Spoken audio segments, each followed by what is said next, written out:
Mr. Boxing Today, yeah. This is Gerald Washington, Heavyweight Boxing. Please watch Mr. Heavyweight Boxing Today. Heavyweight boxing fans, what's the deal? I'm gonna make this video really quick because I believe probably 5 days ago, I came out with a video where I was asking fans, heavyweight fans, what do you think, or what would you want Deontay Wilder to do when he comes back from his injury? He says he'll be out for 6 months. So when he comes back from his injury, I was asking the fans, should he fight whoever the mandatory is going to be at that time, whether it's Povetkin or it's Pulev or Johan Duhaupas finds his way up the rankings, or if it's David Haye, whoever it is. What do you think he should do? Should he go ahead and fight the mandatory first, or since he's coming off an injury, should he go ahead and have a fight against a guy that's in the lower half of the top 15, the 14th or 15th ranked WBC fighter? Who should he fight? And a lot of fans are saying, hey, because of injury, I wouldn't mind if he fights probably somebody in the lower half of the top 15 so we can see where he's at, so on and so forth. All right. A lot of fans are saying that, and I understand that. But the fact that he hasn't fought his mandatory challenger yet, now I know, all right, let me go ahead and break this down. Okay. I know he was set for a fight with Povetkin. Povetkin had the meldonium traces. It's not Deontay Wilder fought. Cool. I know that. So he went on and fought Chris ARREOLA. He hurt himself in the ARREOLA fight. All right. So if he's going to be out 6-7 months rehabbing, getting his hand and his bicep together, people think when he comes back he should take another, voluntary defense. I don't agree with that, and it's not because I want to see Deontay Wilder fail or I'm preying on his failure. It's just the fact that Deontay Wilder kind of agreed with me. He says that when he comes back he wants to fight Povetkin. He has a chip on his shoulder about Povetkin, and rightfully so. But him saying he wants to fight Povetkin, I take that as he wants to fight whoever the mandatory is going to be, whether it's Povetkin or whoever it is when he comes back.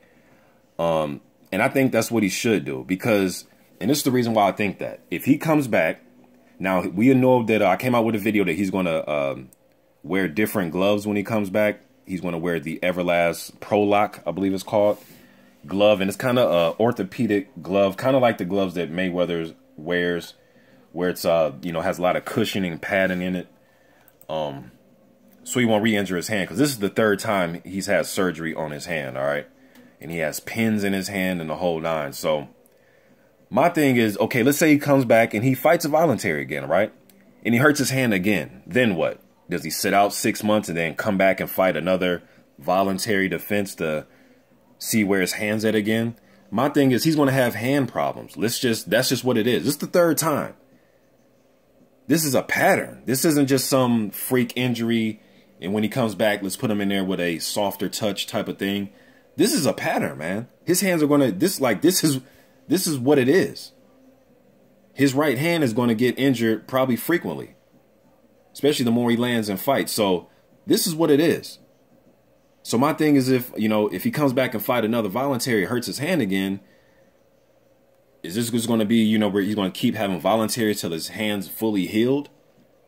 I don't want that. And I don't think Deontay Wilder wants that. He has a chip on his shoulder. He's out to prove something, man. So let this man go out and, prove, show and prove. He's fought some good, tough, durable guys that I said that they were tough fighters before he fought them. And breakdown and prediction videos that I did, I told everybody that Duhaupas was no bum. I told everybody that Spilka was no bum. Molina was no bum. Even when he fought Stavern for the title, I didn't think he was a bum either. So, and then ARREOLA, who's passed it a little bit, but he's no bum. I know a lot of journeyman level fighters that ARREOLA would beat the hell out of, but again, ARREOLA shouldn't have been in there, fighting Wilder at that time for a title, but things happened and Wilder needed an opponent. So, okay, cool. But I don't know, man. I just think that when Wilder comes back, fight whoever the mandatory is, but make sure you're 100% when you come back. Don't come back 82%, 85, 90%. Come back when the doc tells you, okay, Deontay Wilder, you're 100% to go in there and crack some skulls. Come back when the doctor tells you that. And when you come back, let's get this on the road, man, because as a heavyweight fan, I want to see this shit get wrapped up as far as the undisputed champion. We're almost there, and I want to see this get wrapped up. So when Deontay Wilder's come back, let's fight your mandatory, get that out the way with, And then we know that Anthony Joshua, if he has the title still, whoever has that IBF, if it's Anthony Joshua, we know that Heyman and Showtime and Hearn, they can get this fight made. And plus, both guys have been talking about it. Hell, Wilder wanted before he got injured against ARREOLA, he was calling out Joshua for a fight in December. And then we know Joshua, he's about to fight now. I know he has a fight probably with Pulev, and there's a few names that they've been throwing out there. Stavern's a name they threw out there. And then we know that he has the mandatory fight with my man Joseph Parker.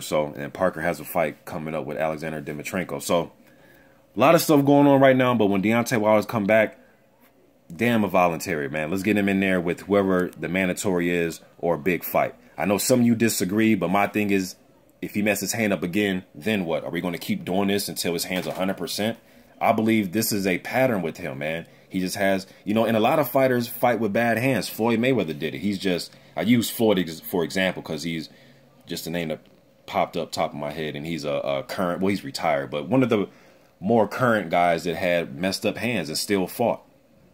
You know what I mean? So you guys let me know what you think about this. I know how some of you already feel. Some of you feel as if no, put him in there with a softer touch to see where he's at. But my thing is, okay, we're going to keep doing that, man, because I think his hand is just, his right hand is just, he's fighting with a bad hand, man. Just my opinion. Let me know what you think. I'm out.